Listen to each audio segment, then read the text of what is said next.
Singapore saw our first imported case on 23rd January and our first cases of local transmission on 4th of February. We stood up our contact tracing teams, expanded our testing capacity, introduced safe distancing measures, and tightened border controls. Despite our best efforts, we saw several clusters of infection, including among migrant workers in the dormitories. The number of cases rose. At the peak, we saw more than 1,400 new cases a day, and that was in April. We had to mobilize many government agencies, including the Singapore Armed Forces, the Home Team, as well as the private sector and volunteers through the SG Healthcare Corps to respond quickly to the evolving situation. Second Minister for Manpower, Dr. Tan See Leng, will elaborate further on our management of migrant workers shortly. In many countries around the world, healthcare systems were quickly overwhelmed, leading to high mortality rates. We took actions to avoid this situation. We rapidly built community care facilities so that our hospitals can focus on providing care to those who require emergency and intensive care. We added more than 14,000 beds at our community care facilities at the peak. Testing is a key strategy in our fight against COVID-19. Our testing capacity has increased from about 2,000 a day in February to more than 50,000 a day now.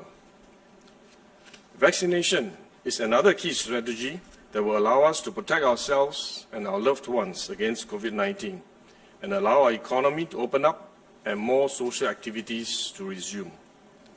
Over the past months, the world has witnessed an astonishing speed of progress in vaccine development. But while the timelines for the COVID vaccine trials have been accelerated, they must go through all the requisite clinical trials and safety checks to ensure that safety is not compromised. They must also meet the World Health Organization's guidelines as well as international standards.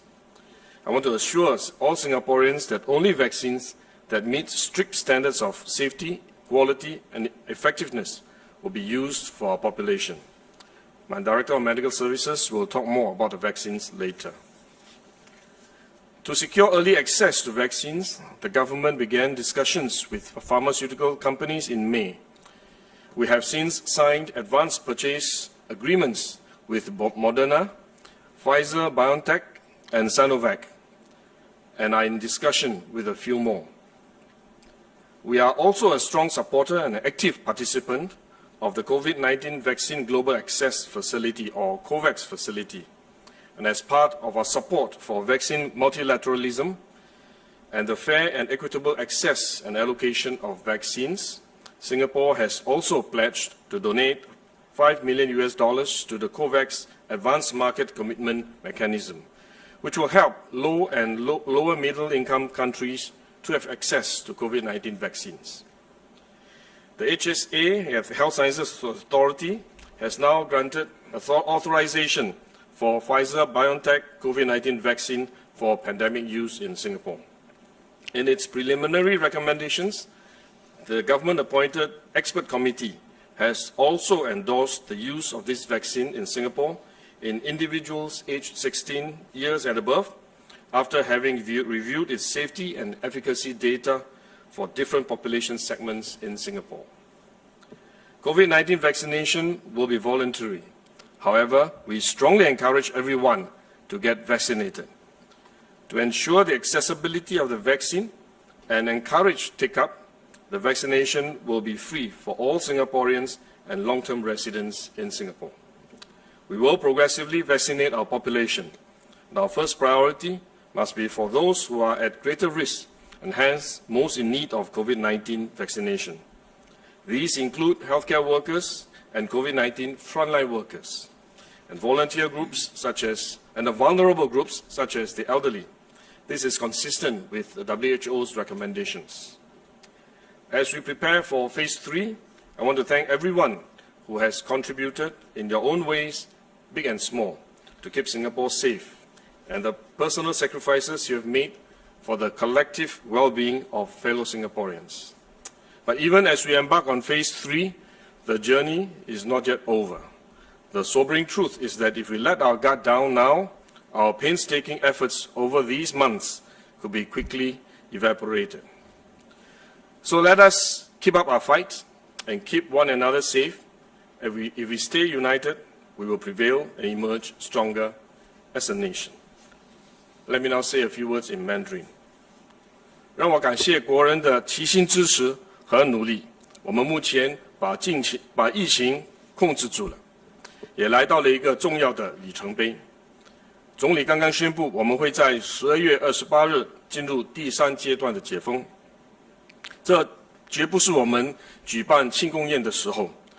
其实我们必须继续提高警惕，以防新一波的感染。第三阶段是迈向新常态的重要一步。与此同时，全球也将迈向另一个重要的里程碑，那就是疫苗的开发。过去几个月，全球目睹了冠病疫苗以惊人的速度进行研发。虽然疫苗的各项试验过程都加快完成，但是任何获得我国准许可以使用的疫苗，都必须完成所有规定中的临床试验和安全检测，才能确保疫苗可以安全使用。政府也制定了非常严格的程序，去评估我们使用的冠病疫苗，确保它们无论在安全程序和有效性上，都符合世界卫生组织的指导原则和相关的国际标准。我们会确保只有那些符合安全、品质和有效性各方面的严格标准的疫苗才会用来接种。卫生部也已经设立冠病疫苗专家团，向政府建议我国的接种疫苗策略，并确保我们能安全有效地为人民接种疫苗。但是，就和其他惯用的药物和疫苗一样，选用这些药品时都可能有一定的风险，或会引发某种副作用。接种疫苗常见的副作用就包括注射疫苗的身体部分会有酸痛的感觉，但是这些通常是轻微的问题，往往会不药而愈。但在一些罕见的病例里，一小部分的人可能会出现严重的不良反应。专家团将会权衡疫苗可能带来的风险，以及它对广大民众的保障等等因素来做出决定。卫生科学局目前已获取足够的辉瑞 BioNTech 冠病疫苗的资料，也对这个资料进行了评估，并且批准了在本地使用这款疫苗来应对目前的疫情。专家团在评估这款疫苗对于不同群体的安全和有效的数据之后，在他们的初步建议中，也同样认可了这款疫苗适用于接种16岁以上的人，16岁及以上的人。辉瑞表示，首批的疫苗会在本月底运抵新加坡。我们预料明年也会陆续的分批收到辉瑞和其他的疫苗。专家团建议，我国应该尽量让越多人接种越好，但是接种疫苗不是强制性的，而是一个自愿性的选择。虽然接种疫苗是自愿性的，我们希望极力的鼓励所有的国人和长期居留的居民都能够接种疫苗。为了确保有意注射疫苗的人都能完成接种，所有的国人和长期居民可以免费接种疫苗。我们会分阶段为不同的群体接种疫苗。最优先可以接种疫苗的是那些面对比较高风险的群体，他们最需要得到疫苗的保障。这些群体包括医务人员、对抗疫情的前线人员以及年长者等弱势群体。这与卫生组织的建议是一致的。专家团将在接着下来的几周以内公布他们建议的详情。我想由衷地感谢国人所做出的贡献，因为大家的付出，我们一起维护了新加坡的安全以及国人的集体健康，让我们能开始步入这第3阶段。但是，就算我们迈入第3阶段的解封，甚至有了疫苗，我们这条漫漫的长路还没有走完。如果我们放下戒心，松懈下来，我们过去这多个月来的努力，可能很快就会前功尽废。所以我恳请大家继续一同努力的来对抗疫情，保护彼此的安全和健康。我相信，只要我们能够齐心合力，我们必定能顺利、安全地落实我们的第3阶段，最终战胜这次的疫情。谢谢大家。Now I'd like to call upon my Director of Medical Services to give an update on the vaccines. Thank you very much, Minister. Today, the Health Sciences Authority has announced that it has granted authorization under the Pandemic Special Access Route for the Pfizer-BioNTech vaccine. This regime requires 2 doses of vaccination administered 21 days apart and is recommended for individuals above the age of 16 years of age. This is part of the government's process to stringently assess the safety of COVID-19 vaccines that we bring in and ensure that they comply with all international standards on safety and efficacy. And only vaccines that meet the strict standard of safety, quality and effectiveness will be used in our population. The review process involved rigorous reviews of laboratory and clinical data, and they have been reviewing the available scientific evidence in detail to ensure that all regulatory requirements and standards for safety and efficacy are met.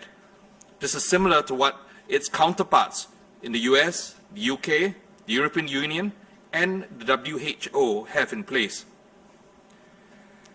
Since October, the Ministry of Health has also set up an expert committee on COVID-19 vaccination. And the expert committee has also reviewed the vaccine safety and efficacy data. They have been briefed by the Health Sciences Authority on its full considerations in granting interim authorization of this particular vaccine and agree with the recommendations that the vaccine should be suitable and given to individuals above the age of 16, but not at this time recommending the vaccine for pregnant women, immunocompromised patients, and those below the age of 16 due to the need for more data to emerge and be subject to that stringent evaluation process. They further recommend that Singapore should achieve as comprehensive a coverage as possible among its population. And as such, they recommend that all Singaporeans who are medically eligible for the vaccine should be vaccinated. And the Ministry of Health has accepted the recommendations of both the Health Sciences Authority as well as the Expert Committee for the coronavirus vaccination. The Health Sciences Authority will continue to actively monitor the safety profile of the vaccines and track for adverse events that are associated with this vaccine, either globally or locally. And this will allow us to react quickly if we need to manage any safety issues that might arise. As a result of the recommendations coming out from the expert committees as well as HSA, we encourage all Singaporeans to be vaccinated as long as you are within the eligible group as recommended, so that you can protect yourself and we can achieve a high level of protection nationwide. Vaccination is one of the key enablers that will protect us and our loved ones against COVID-19 infection and allow the economy to open up for social activities to resume. And having this community immunity will help us to be able to safely and quickly return back to normalcy. And we encourage, therefore, everyone in Singapore to take up the vaccination when it is offered to you.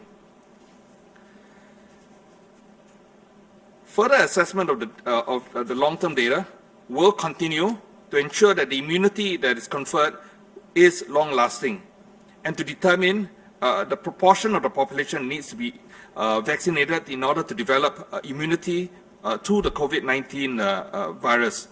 And therefore, we will continue to review that data and to decide whether these recommendations need to be adjusted along the way. We have acquired sufficient doses of the vaccines for all Singaporeans and long-term residents in Singapore. The securing of access to COVID-19 vaccines occurs through a broad and diversified portfolio and strategy to ensure that these vaccines will come into Singapore in a timely fashion for vaccination of the population.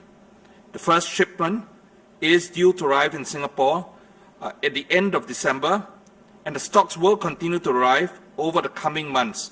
We do expect to receive enough vaccine stocks to allow for the entire population to be vaccinated before the end of this year. So everyone will have a chance to be vaccinated, but as the global vaccine supply is limited initially, while manufacturers continue to ramp up their capacity, we will need to prioritize those at risk and most vulnerable for that infection. And therefore, we wish to vaccinate those who have these high risks. In our plans, we intend to provide vaccination progressively, first protecting those who need this vaccination the most. And these would be the healthcare workers and frontline personnel most at risk of becoming infected with COVID-19. In addition, we wish to vaccinate as a priority the more vulnerable groups at greater risk of severe symptoms if they were to become infected with the COVID-19 infection. And this is consistent with the WHO's recommendations for vaccination. Further details will be provided as we operationalize our plans for vaccination, and further announcements will be given to allow you to understand what your priorities are and when these vaccines will be provided. Vaccination is not a silver bullet that will immediately end the pandemic or the outbreak that we experienced in Singapore. Safe distancing and safe management measures continue to be critical until such a time when sufficient numbers of our population are protected. The COVID-19 vaccine will expedite our recovery from the pandemic, but it is going to be some time before the world returns to a pre-COVID normalcy. The key is not to let our guard down and to let our painstaking efforts in the past few months go to waste. We need to continue to be socially responsible, wearing a mask when going out, and seeking medical attention if ill, and getting tested if we have these symptoms suspicious of COVID-19 infection. And if we can stay vigilant, we will emerge from the pandemic stronger and more united as a nation. Thank you. Thank you. I'll now ask Minister Tan See Leng to give an update on the situation among our migrant workers. See Leng. Thank you, Minister Gan. Good evening, ladies and gentlemen.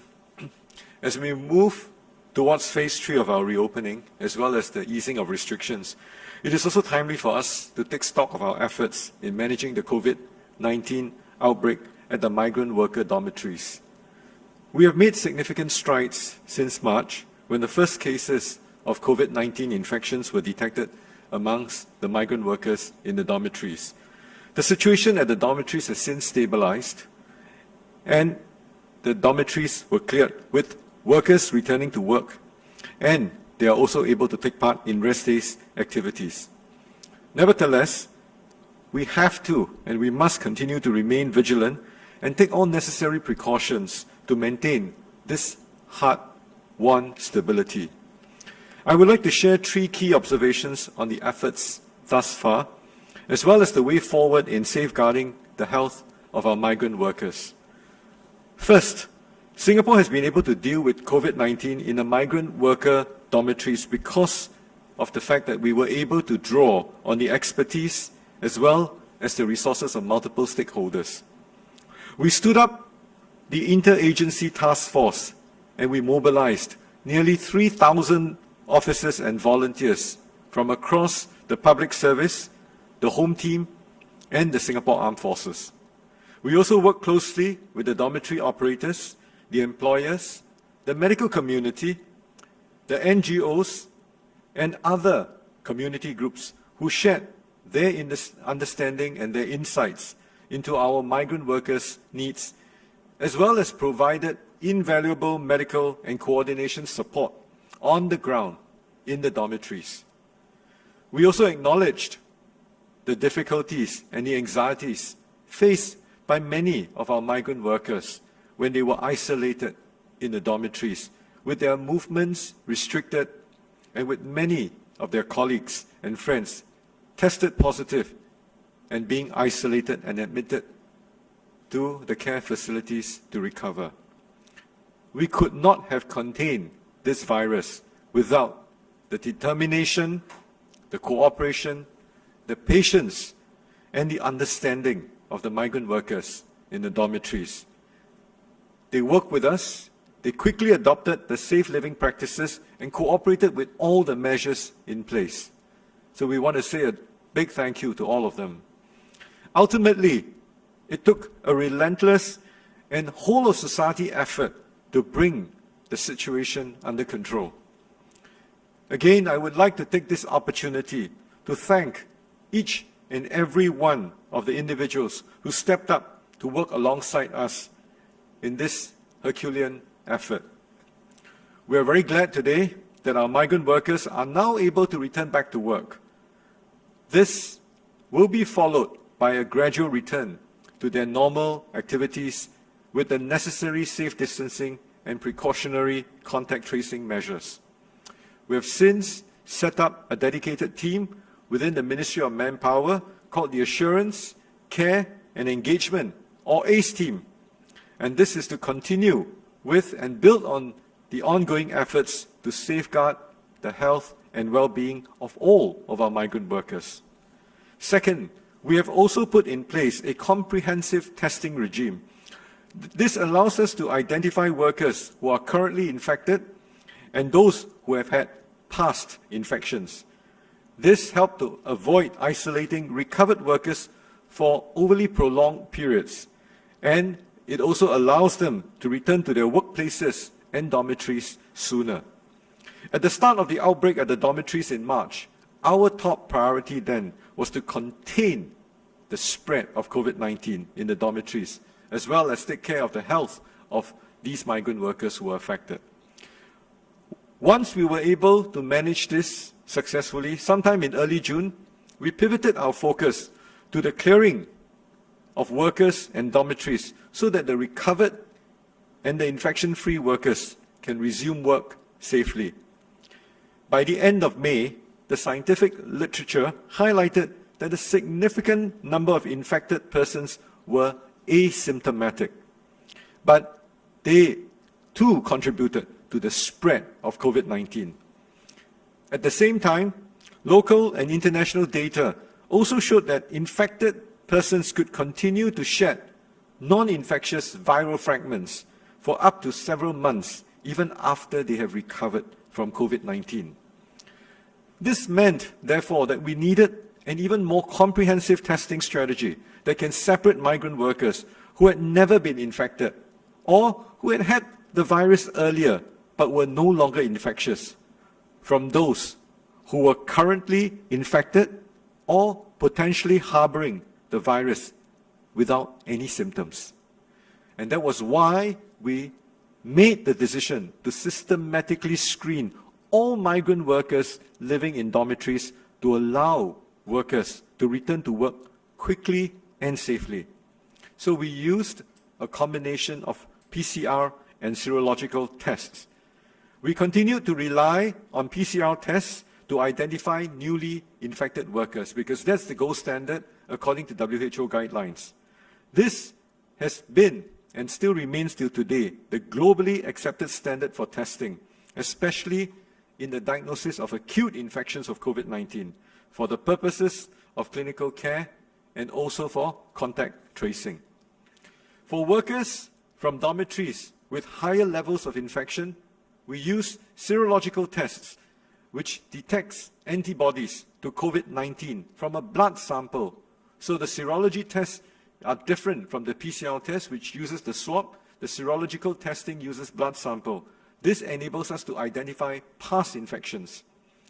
By August this year, all migrant workers living in dormitories have been tested at least once for COVID-19. And that gave us the assurance that the vast majority of infections have been contained.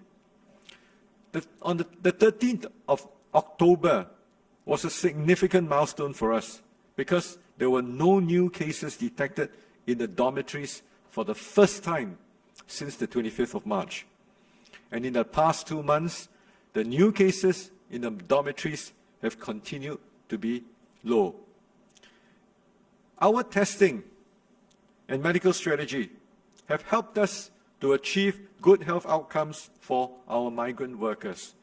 The morbidity and mortality rates amongst our migrant workers are very low. It has also enabled us to better understand the prevalence of infection amongst our migrant workers. And this will go a long way in the coming months ahead in informing us and in allowing us to refine our strategies to continue to keep them safe and safeguard them against future outbreaks. Third, we have to continue to remain vigilant as we make progressive steps to ease restrictions for our migrant workers. Aggressive routine testing using both PCR and antigen rapid tests, as well as isolation strategies, will remain a cornerstone in our multi-layered strategy to detect new infections. We have now completed several cycles of routine testing. The number of new infections, as I've alluded to earlier on, detected have remained very low, and it's now coming up to about 8 weeks where they have remained consistently very low. As we transition into phase 3, we will gradually relax the restrictions on our migrant workers. Migrant workers can access communal facilities in their dormitories, such as cooking stations and sports facilities. They can now visit recreational centers more often to access their daily needs, for example, to go to the barber, or even for remittance of money back to their home country's services. We are also working with recreational centers to bring in more activities, including movie, sports screening, some pasar malam perhaps. We will also start a pilot scheme in the first quarter of 2021 with some dormitories to allow our migrant workers to access the community once a month. This is subject, of course, to compliance with rostered routine testing, wearing of contact tracing tokens, as well as safe distancing and safe living measures. We continue to strengthen the safe management measures for all of our migrant workers. Migrant workers living in dormitories and working in the construction, marine, process sectors must wear their Blue Pass tokens, so that in the event of a new infection, we will be able to very quickly isolate and quarantine a much smaller number of close contacts in order for us to reduce disruption to businesses. And we will continue to need employers' cooperation and support to ensure that their workers continue to go for rostered routine testing. Ladies and gentlemen, with all of the measures, with all of the support, the cooperation, the coordination, and all of the efforts for the past many months by many people in the dorms, if I may use an analogy, I think we have just reached base camp. The weeks, the months ahead, as we gradually ease these restrictions, we have to recognize that the crisis is far from over. We still have to scale the peak in terms of ensuring that as we open up safely, we will continue to have to implement a robust and an inclusive regime of vaccination and regular testing, aggressive testing for all of our migrant workers, isolating and treating the affected ones, and doing aggressive contact tracing, and keeping the rest of them and the rest of us safe. I would like to end by a reminder that no one is really safe until all of us are safe. Thank you very much. Thank you. I now invite Minister Chan Chun Sing to say a few words on the economy. Thank you, Kim Yong. Since the circuit breaker, our economic activities have progressively resumed. The local COVID situation has largely come under control, and global demand has resumed, albeit slowly and unevenly. We expect recovery next year to be gradual and uneven because of recurrent waves of infection in other countries and the uncertainties associated with the pace of vaccine production, distribution, and vaccination. Fundamentally, we expect many segments of our economy to be permanently changed. This includes sectors who have done well amidst COVID, for example, in the info, comm and media industry and the financial sector, and those who have yet to recover including tourism and aviation.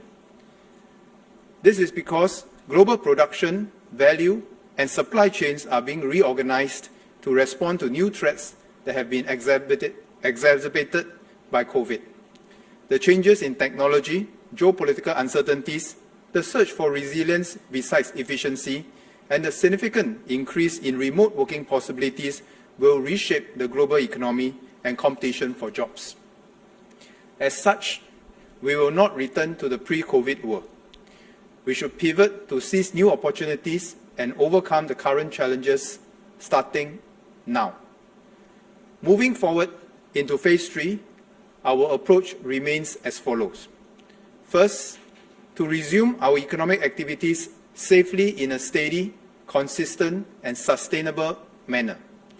Our top priority is to keep our people safe while at the same time providing continuity and confidence for our businesses to attract investments and serve the global markets.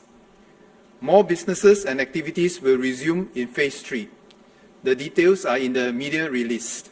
For attractions, they will be able to increase their capacity from 50% to 65% of their total capacity. For malls, they will be able to take in more visitors from the 10 square meter per person to 8 square meter per person. We will also continue to pilot new ways to allow higher risk activities to resume safely. The MICE industry is a good example. When business people cannot meet in each other countries when needed, we will pilot ways for them to meet safely in Singapore to conduct their business activities. This is ultimately about risk management and not about risk elimination. We thank the business community for their understanding and cooperation throughout all these months, especially those which have not been able to fully resume their activities. For those that have not been able to resume operations, we will continue to work closely with them to pilot commercially viable new ways to do so. Second, we will safely reconnect with the world to preserve our air hub status for people and goods. We will allow more travelers to enter and transit Singapore safely, but manage the numbers so that the imported cases do not overwhelm our healthcare system. With enhanced testing and tracing capabilities, we will be able to pilot more surgical ways to manage the risks associated with different groups of travelers. For logistics, we will maintain our air, land, and sea links with the world to perform our role as a critical supply chain node for global logistics flow. Through this pandemic, we did not impose export restrictions for our own benefit, but to the detriment of the global supply chains. The world has seen how we operate and know that we will honor our word even in the depth of crisis. What they have seen has strengthened their confidence in Singapore that we will continue to do our best to keep the global supply chains moving. Third, we will continue to adopt a clear, consistent, coherent, and facilitative posture to attract high-value, long-term investment to be planted in Singapore for us to continue creating good jobs for our people. That companies like Thermo Fisher, Hyundai, and others have continued to invest in Singapore through the pandemic is a testimony to the efficacy of this approach. We will continue to help our businesses and workers to pivot to new sectors and not wait for the pandemic to blow over. Our plans include seizing the opportunities across diverse growth sectors such as advanced manufacturing, financial services, infocom and media, agri-tech, and others. In the coming months, we will progressively announce our plans for the respective sectors to power our next lap of economic development. Fourth, we will continue to diversify our products and food supply chains and markets to make ourselves more resilient to disruptions by both natural developments and policy-induced actions. We will strengthen our connections with the world as our hinterland and markets. For food supplies, we will also actively manage our stockpiles and review our local production capabilities and capacities as the global uncertainties associated with food supplies have not abated. For trade, we will continue to grow our networks of free trade agreement areas, including digital economy agreements, to strengthen our company's access to global markets. the recently concluded RCEP UK-Singapore Free Trade Agreement and the Pacific Alliance Singapore Free Trade Agreement will add to our existing portfolios of FTAs in a non-linear way. Our companies will continue to diversify and review the resilience of their supply chains and the robustness of their business continuity plans. In conclusion, we must never get complacent and let our guard down. Our job is not yet done. We are but running in the next lap of a long race. Just as the World Economic Forum's decision to host the 2021 annual meeting in Singapore, to use a baseball analogy, we are just stepping up to bat, but we have not hit the home run yet. If we maintain our focus, we will hit the home run soon enough. Otherwise, complacency will deal us a fate no different from countries who have suffered recurring waves of infection that have further disrupted their economic recovery. Thank you. Good evening. Let me conclude this segment by reiterating some of the key measures that we will introduce at the start of Phase 3 on the 28th of December. First, social gatherings we will allow for up to 8 persons, which is an increase from 5 persons today. Second, we will increase the capacity limits of key premises like shopping malls and attractions, as Minister Chan had said just now. Third, we will have larger gatherings in religious organizations of up to 250 persons, or 5 zones of 50, which is an increase from the present 2 zones of 50. We will also allow live performance elements in these places of worship with the necessary safe management measures in place. Fourth, live performances for arts and culture in both indoor and outdoor venues. We will allow for gatherings also of up to 250 persons, and that also is an increase from the present 2 times 50 threshold. These are the moves that we will make at the start of Phase 3. Within Phase 3 itself, we will be prepared to allow for further relaxation of the measures, be it for domestic activities within Singapore or with regard to our control measures at the borders. The approach we will take is to conduct pilots in some of these higher risk activities and settings in order to better understand the risk before we decide to take a further move. At the same time, we will continue to build up our capabilities. For example, with regard to testing, we will roll out and have more pervasive use of rapid antigen tests, particularly for larger scale events. With regard to contact tracing, we will be able to achieve a participation rate of around 70% in our Trace Together program by the end of this year, which is one of the reasons why we are embarking on Phase 3. But we will not stop there. We want to achieve an even higher participation rate, be it through the downloading of the Trace Together app or the distribution of tokens, which will continue throughout all our community centers. So when that process has been completed and everyone has had the chance to either get the app or get the token, we will introduce Trace Together only safe entry, where the safe entry will be allowed only through the use of Trace Together. This has been an exceptional year for all of us. It has been a difficult year. Many people, many unsung heroes have worked very hard round the clock and made tremendous sacrifices in order for us to get here. So on behalf of the Multi-Ministry Task Force, we want to thank everyone for their tremendous contributions to this effort. We are now at a significant milestone and at a new phase of fighting the virus.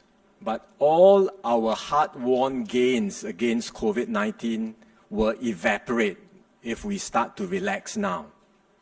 So it is critical for us to keep our guard up, particularly during this final stretch. Also, we know that this is the festive period. The relaxation in phase 3, particularly the increase in social gatherings from 5 to 8, will allow us to gather in slightly larger numbers. But let's do so responsibly and keep up the good practices that we have cultivated over the past few months.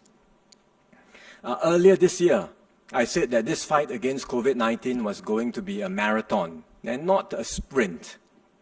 Now, we are at the final stretch of the marathon. But remember, this final stretch is still going to be a long one, and it is probably going to be the most difficult part of the race. Or if you want to use a mountain climbing analogy, as Dr. Tan See Leng had suggested, typically you get to base camp, but the final ascent to the summit is the one that is fraught with greatest risk.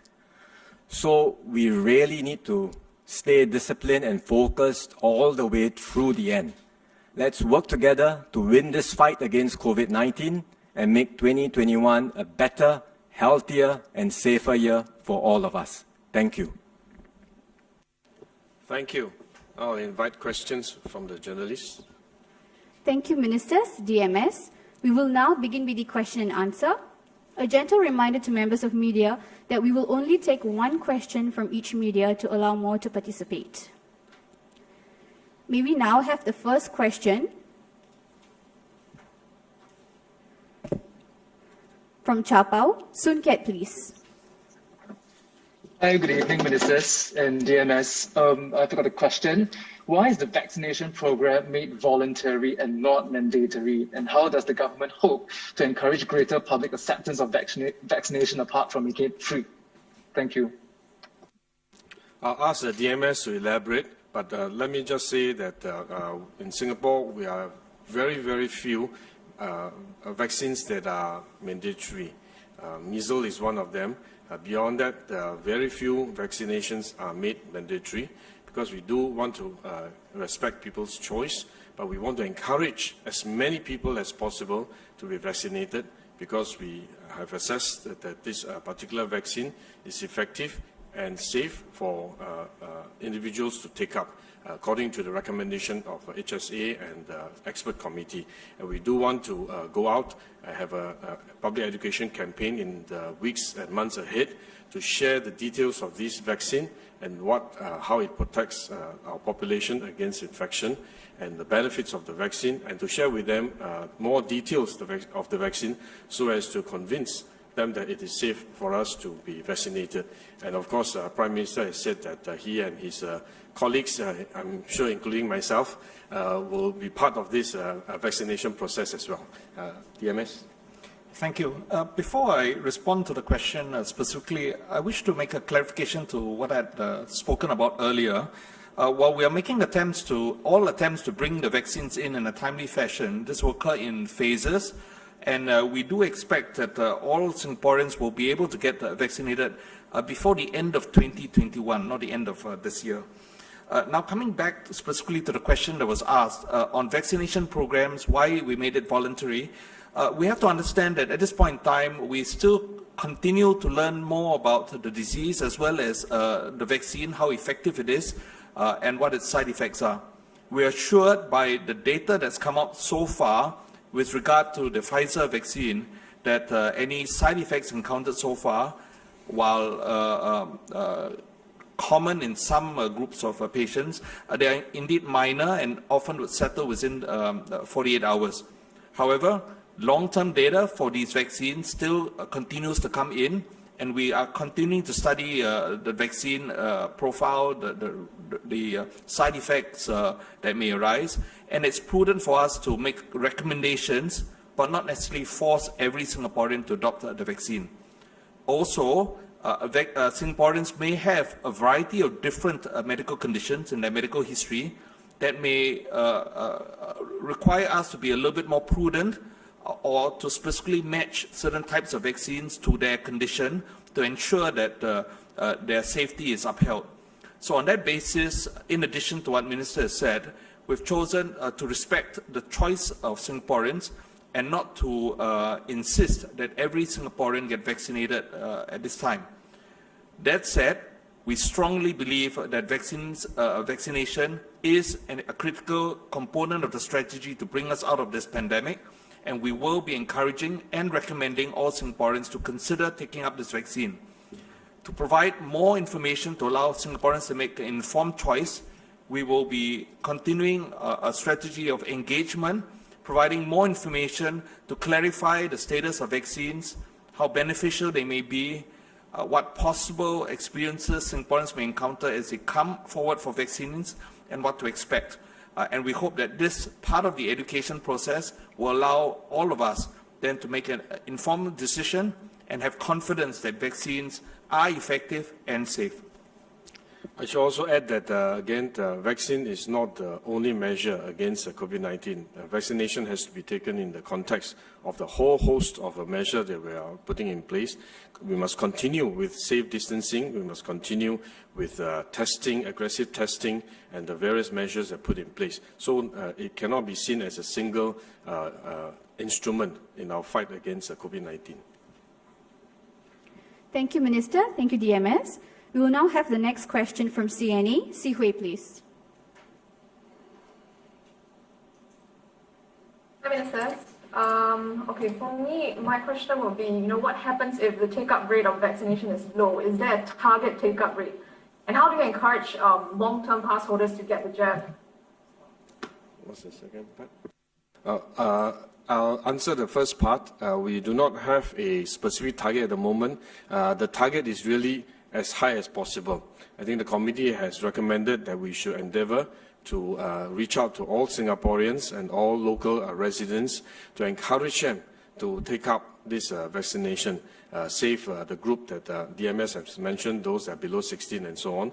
Beyond that, those who are eligible ought to take up that vaccination, and we will we will enhance our public education and outreach program to encourage as many to sign up as possible.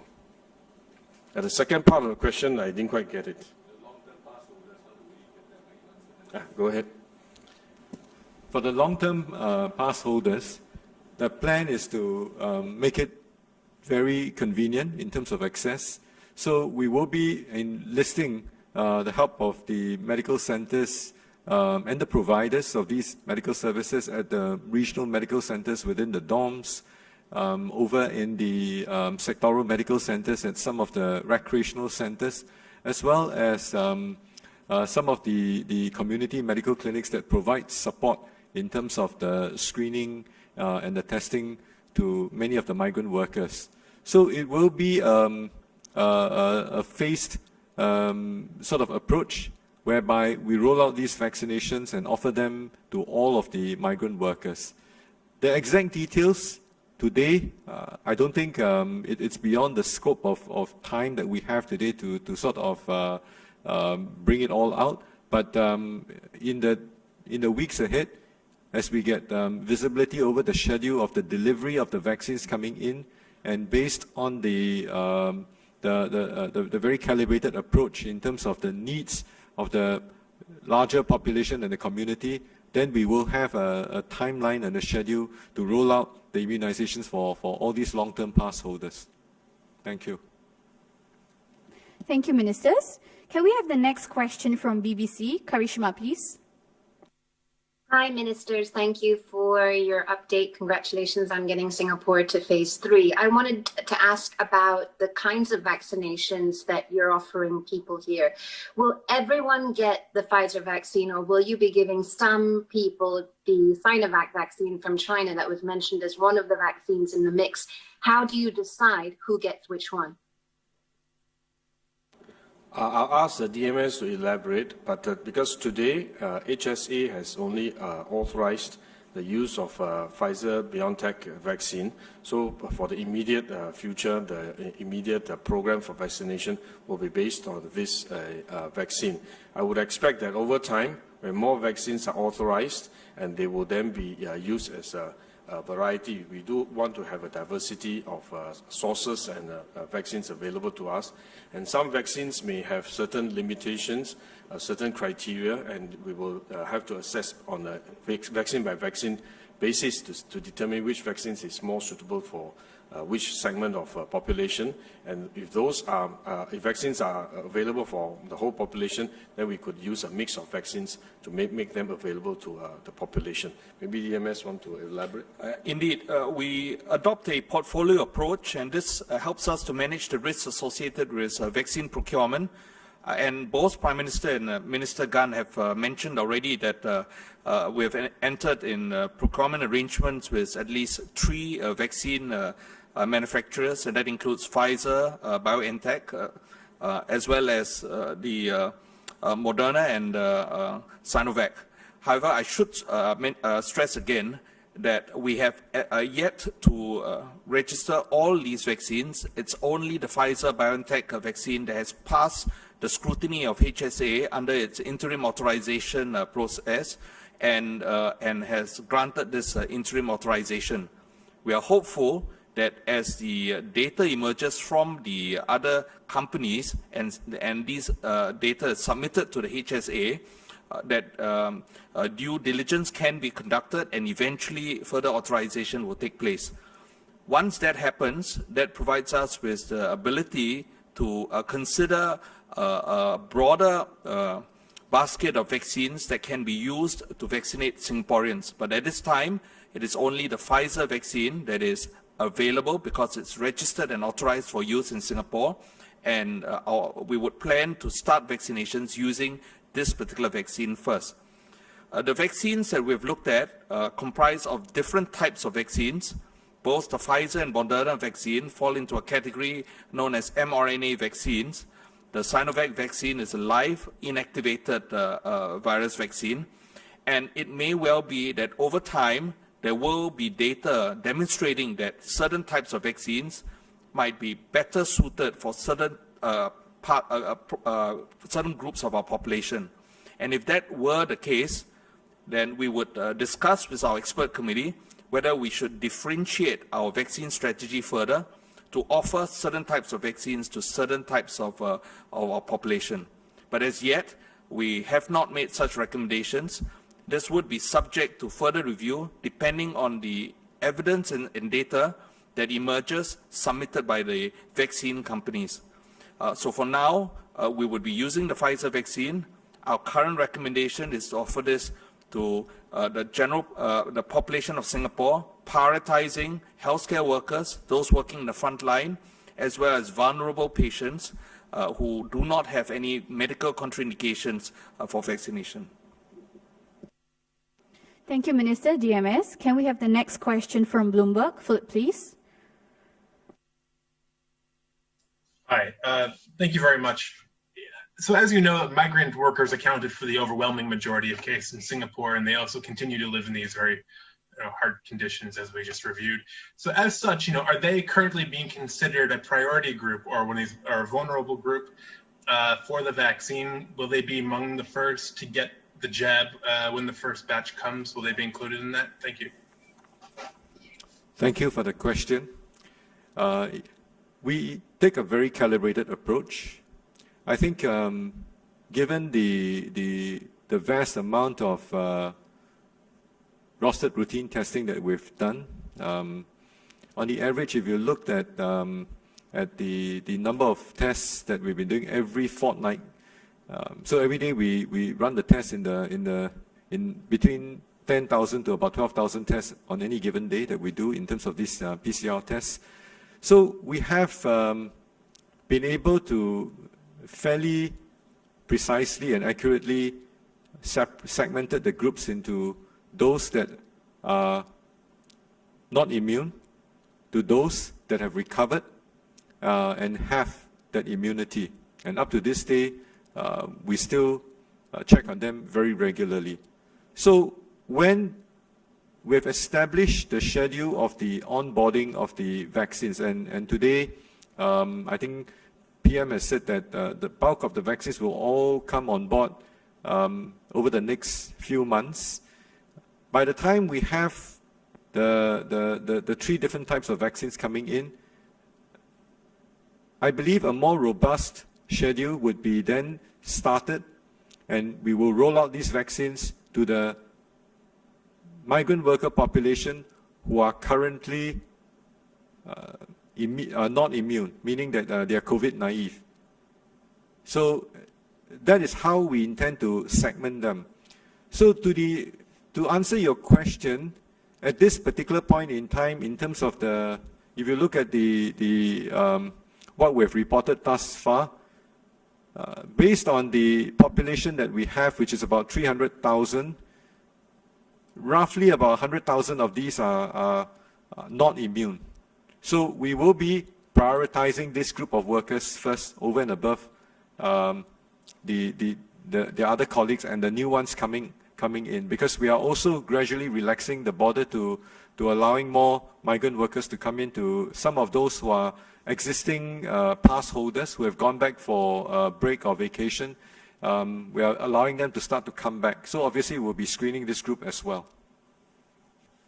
Thank you. I think maybe useful to reiterate that first priority will be among the healthcare workers, because they face patients from day to day, and they also are in contact with COVID-19 patients from time to time. So they are at the highest risk group, and therefore we should make sure that they have access to the vaccine. I think that's understandable. I think the second group is probably those that are more vulnerable to serious consequences if they're infected.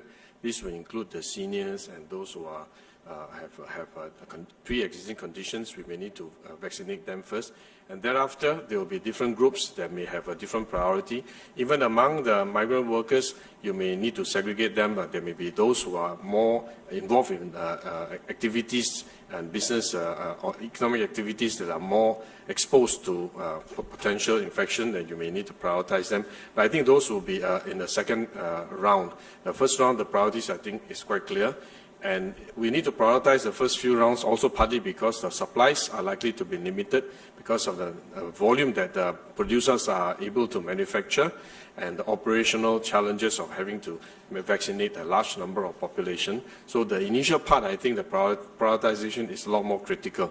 And subsequent to that, more vaccines may be available, more companies, pharmaceutical companies may be able to get their vaccines approved, and therefore there will be more availability, and there could also be greater volume of production available, and therefore prioritization in subsequent phases are less critical, and we will need to assess based on the supplies availability, operational requirements, as well as the population needs. So I think there are multiple factors, and we will come to that progressively as we roll out our vaccination plan.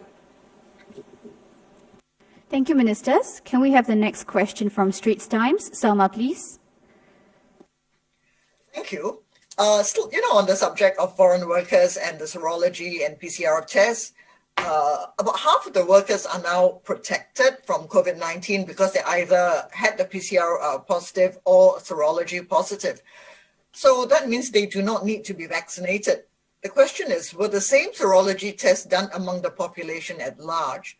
And if yes, is the proportion the same as in the dormitories? In other words, is there a large number of people who also do not need to be vaccinated amongst the people of Singapore? DMS? Thank you very much, Salma, for that question. We did do a recent serology sampling study in the wider Singapore community, and this was conducted sometime in September and October of this year. And out of 1,600 subjects, around that number, there were only 4 with a positive serology test. So that translates to a possible community prevalence of 0.25%, and this is much lower than the prevalence that we found in the dormitories, and is, I believe, reflective of the extent of cooperation that everyone in the public has in adhering to COVID-19 measures, including the earlier circuit breaker intervention that we had. That said, like the situation in the migrant worker dormitories, the serology results in the community do show a higher prevalence rate of infection compared to the prevalence rate that we would derive from PCR positive test results. And this is in keeping with our understanding that COVID-19 infection can occur in an asymptomatic fashion among people. And this is also the reason why we would need to be continuing our vigilance and not to assume that there's no cryptic spread of COVID-19 infection in the community. So the PCR positive rate in the community was something in the order of about 0.04%, but in that community sampling study we did in the community, we found a prevalence rate based on serology of 0.25%. Thank you, DMS. Can we have the next question from today? Tessa, please. Good evening, Ministers and DMS. Good evening, Ministers and DMS. My question is on the kind of vaccine allergy issues that have occurred in the UK. So my understanding is the UK has now issued an anaphylactic warning on the Pfizer vaccine. And I want to understand, do we have similar concerns here?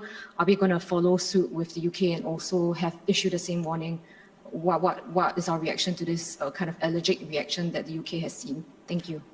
Indeed, we are concerned about allergic reactions, and this is also a similar concern for any other vaccine that is available today for a variety of different conditions where vaccine are available for. And any medication that's given to a patient can give rise to allergic reactions. The most severe of allergic reactions would be what we describe as an anaphylactic reaction. And in the UK, there have been reports of 2 individuals who have displayed features of a severe anaphylactic or severe allergic reaction. The HSA recommendation, or the HSA authorization and the expert committee's recommendation to us is to not vaccinate individuals who have a history of severe allergic reactions or anaphylactic reactions. Further, all individuals receiving a vaccination must be observed for a short period of time to ensure they do not have immediate signs to suggest an allergic reaction occurring soon after vaccination is done.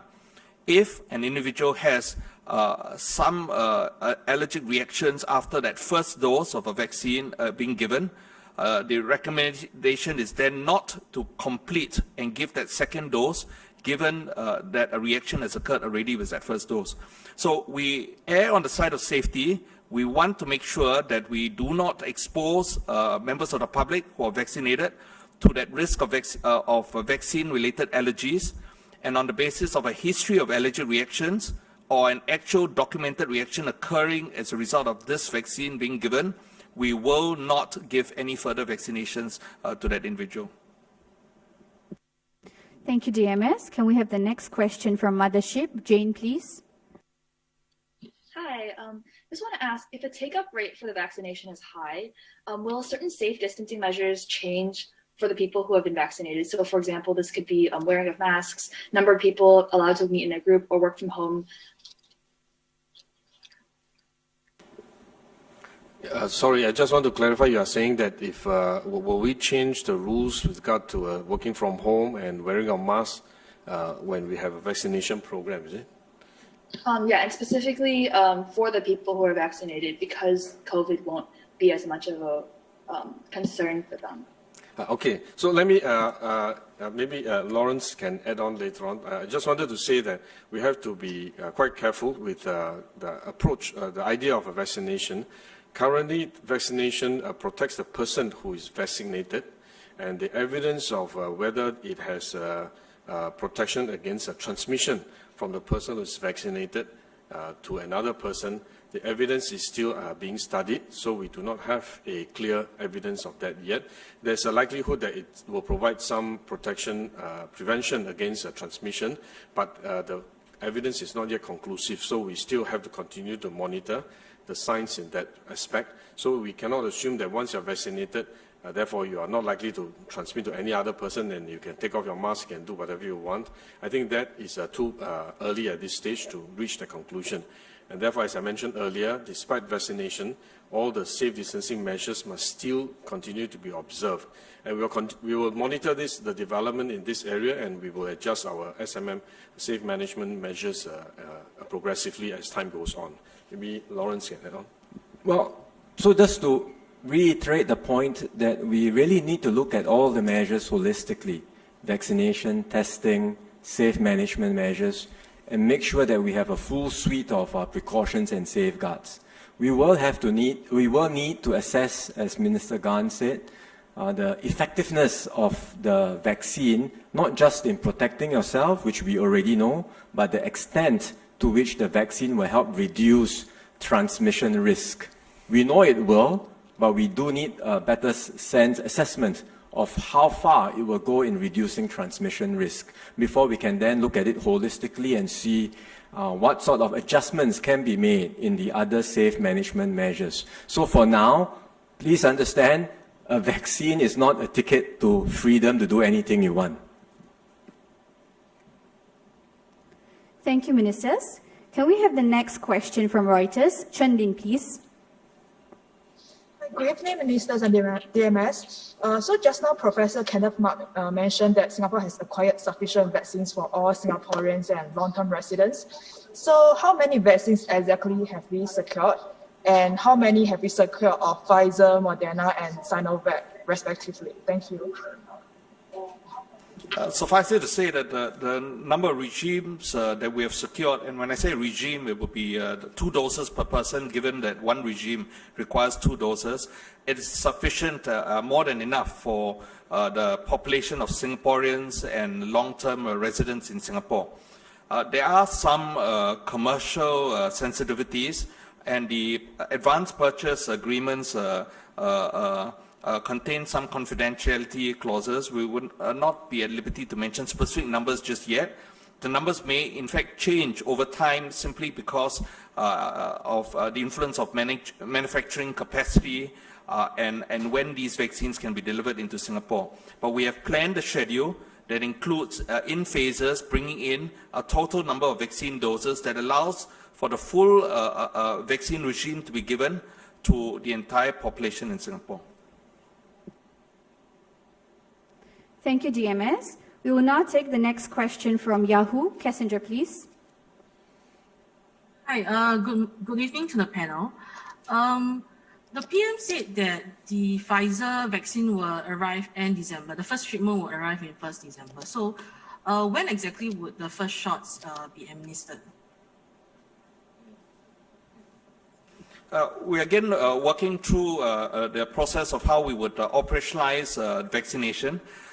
This would pretty much depend on when the vaccines arrive, but we've started that preparatory planning together with the various healthcare institutions who would be taking charge of delivering these vaccinations to the first priority groups. As I mentioned earlier, that would be the healthcare workers, as well as vulnerable seniors. Many of these seniors will be living in nursing home settings, and therefore it would be there will be a need for us to arrange and work through those processes to make sure that they are vaccinated. We have worked through already the logistics associated with storage of the vaccine, transport of the vaccine, and given that the Pfizer vaccine requires specific logistic requirements, including the establishment and maintenance of an ultra-cold supply chain, requiring the vaccine to be stored at an environmental temperature of minus 70 degrees centigrade. That needs to be maintained, and we've worked through those processes. We think that if the vaccine arrives at a certain date before the end of the year, we might be ready to start delivering the vaccines, the vaccinations within the next 2 to 3 weeks. But we want to make sure that the processes are robust. What is important is to make sure that we are able to safely deliver the vaccines and the vaccinations. It's done properly without disruptions, and therefore that does require a meticulous planning to make sure that this is done properly.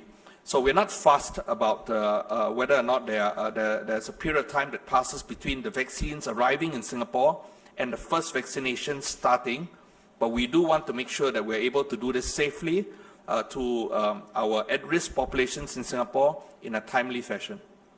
Can I just add, I can understand a lot of interest in, exactly when the vaccines will arrive and who will get vaccinated, but as DMS highlighted, it is quite a complex process, not least because we need to have sight of the schedule of when the vaccines will arrive, the logistics, the cold chain, and then the delivery or the last mile to get the vaccines out into the polyclinics and to all the centers where vaccinations will take place, bearing in mind that the minute you take the vaccine out of that cold chain, it has to be consumed in quite a short period of time. So it's quite a complex undertaking operationally, but we want to assure everyone we are working out a plan, and when we are ready with the details, we will put out in phases how this vaccination process can take place through the course of 2021. I think more details will be shared with the public when they are ready and closer to the date, so that the public will have a sufficient time to be prepared and to go through the vaccination process. Thank you, Ministers, DMS. We are in the middle of the question and answer segment of the Multi-Ministry Task Force press conference. Members of the media who wish to ask questions, please use the raise hand function. A gentle reminder that we will only take one question from each media to allow more to participate. We will now take the next question from Channel 8. Shuan, please. Good evening, Ministers. I would like to check, once we roll out this vaccination plan, would there be any changes on our testing strategy? Specifically, does this mean those who have been vaccinated does not have to undergo pre-departure or even post-arrival COVID tests when they want to go traveling or returning to the country in the future? Thank you. So we will be, as I mentioned just now, taking into account the new sort of the fact that more people will be vaccinated next year. We will have to look at the broad suite, the overall suite of measures, and make adjustments accordingly. For example, with vaccinations in place, and if travelers are, can show proof and certification of a vaccination, then the kind of test we administer might well vary, right? Because we would then want to test to make sure that the person has antibodies in response to the vaccine. And if so, then it's an indication that the vaccine is effective. We might not be administering a PCR test. So these are the kinds of things we are working on right now, considering that more and more people will be vaccinated. We will still need the full suite of other safeguards, testing and safe management measures, as we mentioned just now. But the types of tests that we administer will have to vary, and the testing regime and protocol that we put in place for our borders, for events, all of these will have to be adjusted accordingly. And we are working through all of these different settings now. Thank you, Ministers. We have time for the last two questions now. Can we have the next question from SMDN? Yi Jun, please. Hi, good evening, Ministers and DMS. I just have one question I would like to clarify. Just now you mentioned that seniors are one of the vulnerable groups. So just wanted to check, for seniors who are with chronic disease, are they like safe to be vaccinated? And then do they have to be assessed by the doctors or that? Yeah, thank you. Thank you very much for your question. Indeed, we are including within our prioritization seniors who are at increased risk of a poor outcome if they get infected by COVID-19 infection. In particular, those who have existing chronic medical conditions, which affects their ability to combat and recover from that infection. These are the ones we are most concerned about, and they will be prioritized. The engagement with doctors is continuing at this point in time, and we will be providing doctors with information concerning the vaccine, who it's most suited for, so that they can also provide information to their patients to allow their patients to make an informed decision, and the doctors can make a proper recommendation on the basis of their patients' medical history and medical conditions. But indeed, we want to prioritize those with an increased risk. Seniors with chronic medical conditions are considered one of these high-risk groups. Thank you, DMS. We will take the last question from CNA Digital. Hui Min, please. Yeah, thanks for taking my question. So my question is more related to entering phase 3 on December 28th. it's just a few days after Christmas. So are the authorities worried that people will see it as permission to kind of gather in larger groups during Christmas, even though we haven't officially gone into phase 3 yet? And will there be any measures taken just to kind of ensure that people don't break the rules before we officially enter phase 3? Thank you. Thank you. We are indeed concerned that as we enter phase 3, in the run-up to 28th of December and even past 28th of December, there will be groups of people who let their guard down, they get complacent, and because it is a festive period, there's a tendency to, get into a celebratory mood, and all the more the risk of complacency sets in. So that's why we have, if you heard us just now, repeatedly emphasized the need to be vigilant, to keep our guard up, and to continue with all the good practices that we have put in place so far. At the same time, we will be doing our usual checks at all the usual hotspots all over Singapore. During this period in particular, our safe distancing ambassadors will be out there reminding everyone. We will also have enforcement officers on the ground doing their usual inspections. So we just want to remind everyone, F&B outlets, individuals, yes, when phase 3 starts on the 28th of December, you will be allowed and you will be able to have a gathering in a larger group. You will be able to go out, have a larger meals in a larger group with your family and with your friends. So, make use of it. It's something special for those who may not have had the chance to eat together in that setting. Use that opportunity well, but stay responsible. And remember, at the end of the day, the enforcement officers are still going to be there. And if we do see people who breach the rules, if we do see as F&B establishments, hotels, any outlet that breaches the rules, we will have to take enforcement actions. And these will be done without hesitation. So again, it's a reminder to everyone, let's take this seriously. We have all seen some close misses in the recent weeks where we've had cases, people with infection without realizing it, get together, multiple tables, and they could very well have formed large clusters. Fortunately, that did not happen. If it had, we would have had much larger outbreaks by now. So let's not take this lightly. It is quite serious. We are moving forward with phase 3. In phase 3, actually, we are taking more risk, but it is a calculated risk. It's carefully calibrated to allow us to begin, resume more activities. I think we should consider this a privilege, not abuse it, and then continue our mindset of vigilance, of discipline and focus as long as possible until we complete this fight against COVID-19.